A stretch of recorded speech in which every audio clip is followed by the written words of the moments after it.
Hello everyone, welcome to Yesterday's Tomorrows. My name is Kim, and let me show you today how to make some fabric roses just from scrap material you have laying around your home. I'm just taking this scrap material and cutting into 1-inch strips. If you can just see what I'm doing right there with my scissors, I just eyeball it and I just tear it right down to the bottom, and there we go. And those little long pieces you just want to take off. And now I'm doing it with 2 different colors. I think when I use 2 different colors, then you get more variety in your rose, if that makes sense. All right, so I'm taking 2 pieces right there, and you gotta just tie the very top, just in a little teeny knot right at the top of the material. Now I'm just taking a piece of scrap paper, book, blah, blah, blah, a page from a book, and I'm just gluing it right in the middle, and I'm gluing the knot right down. Then you just take your material and you twist it. As you're going around in a circle, you just keep twisting it. Just like that. Put another dot of glue. Do not use a lot of glue, just a small dot. You want to keep twisting, just like that. And then you want to put another dot of glue. You want to twist it again. Now, after you go around in one complete circle, then you want to start twisting it in the other direction. That'll give your rose a little bit more definition, and it'll make it look really, really pretty. You can go all in the same direction, but I find if you keep going in opposite directions, it gives the rose a little bit more fullness. So you just keep putting a dot of the glue, twisting it. If you could see right there, I'm twisting it. Every time I'm putting a dot of glue, I'm twisting it before I lay it down.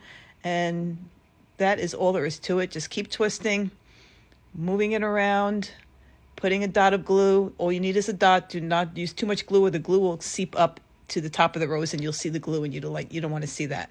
All right, and then when you get to the very end, hold it down. Look how pretty. And then you just take your scissors and you cut the backing off, just like so.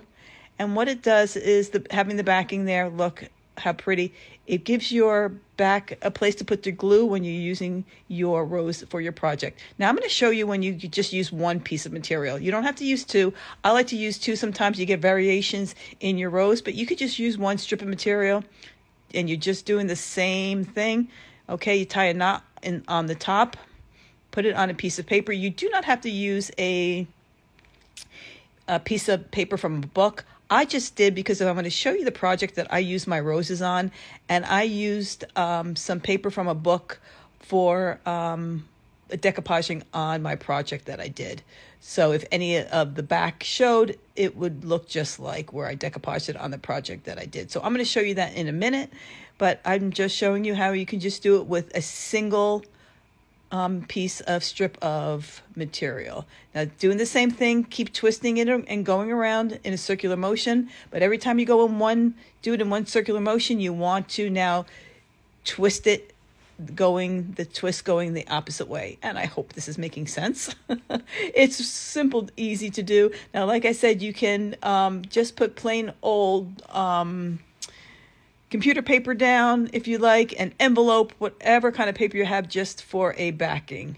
It doesn't not have to be pages of an old book like you see me doing right here. It's just that's what my project was that I use these roses on. So that is what I used. So you just keep twisting just like so until you get to the very end. And only use, like I said, small amounts of glue. Do not use a lot of glue or it'll seep up and you'll see the glue showing through your rose. And you don't want that.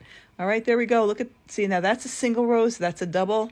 And the only difference is that with this double material, you get some variation in the color of your roses. So look how pretty that looks.